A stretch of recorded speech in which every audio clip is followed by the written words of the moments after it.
Social media posts by the man who police say carried out a massacre at a Pittsburgh synagogue show that he was railing against what he called immigrant invaders. Now, that is language you have heard from the president and also somewhere else. A lot. A whole lot. Let's get more from Brian Stelter. The Pittsburgh shooting suspect's hatred of Jews merged with his hatred of immigrants to deadly results. He called migrants invaders, using the same dehumanizing language that's been saturating right-wing radio and TV. This invading horde? This is an invasion. This is an invasion. We may never know where the suspect heard these ideas or why he believed them, but we do know that the hate crime coincided with a rise in hateful language, from the InfoWars fringe to Fox's primetime lineup.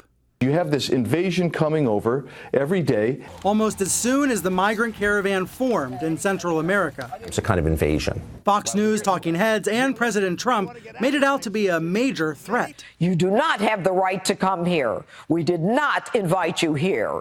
You cannot stay here. Republican leaders echoed this line. We have to treat this as an invasion. And look at the online reactions. This is an invasion. This is an act of attacking the United States sovereignty. Scroll down on any of these videos on YouTube, and the fire was raging, with commenters screaming about an invading army, even though the migrants were 1,000 miles away and fleeing danger. One voice on Fox tried to point that out. The president has called it an assault on the U.S. border. It is absolutely not. But his audience rejected that. Shep Smith reading a tweet from a viewer. Sorry, Shep, we are not falling for your fake story. This is an invasion. Was the gunman watching? We may never know. But the right-wing climate was full of outrage. 6 days before the shooting, the suspect wrote, "I have noticed a change in people saying illegals that now say invaders. I like this." In the past 2 weeks, the word invasion was spouted on Fox more than 60 times.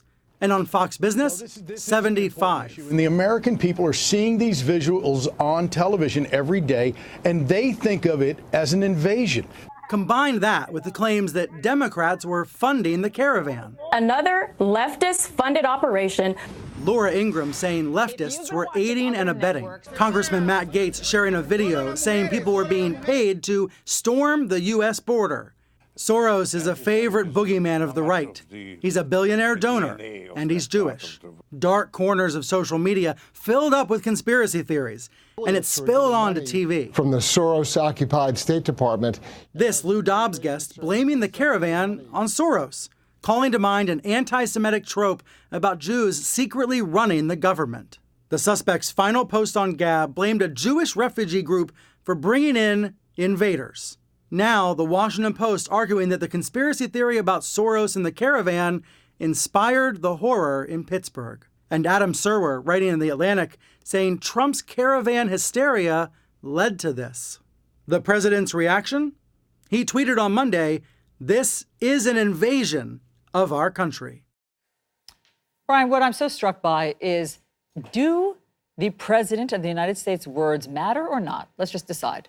So generally, up until 2016, we felt as a country that the president of the United States words mattered.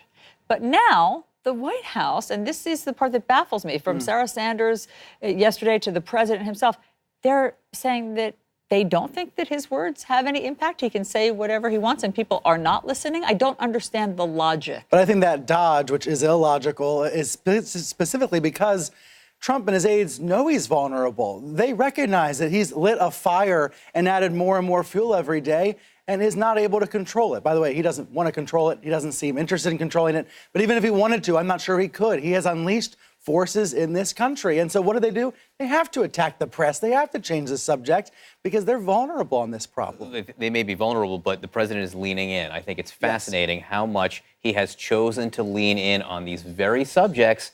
And he's telegraphing he's going to do it even more over the next few days. He's using the language of invaders since the murders in Pittsburgh. He's attacked the press since bombs were sent around. He's all in. Yeah, trying to limit his losses in the midterms by saying two things. Number one, hate the media. Number two, fear the caravan. Very clear messages. I think most Americans see through them, but not all Americans. So we can talk about fear mongering. We talk about the ridiculousness of this rhetoric, but it is effective among some people. I sure hope some of those Fox hosts, some of those commentators take a moment, take a minute to think about their role in this environment. Hopefully there's some soul searching right now in the wake of this massacre. Brian, do you have a fever right now? I mean, what are you thinking? What are you thinking? They like ratings. They like winning the ratings war. That's what this is about. Jeanine Pirro may want to lay off the coffee before going on air. Well, also, maybe perhaps she doesn't know that you actually are allowed to seek asylum in this country. Or move the microphone down further. I just want to ask her, what is she so afraid of? Thanks, Brian. Appreciate it.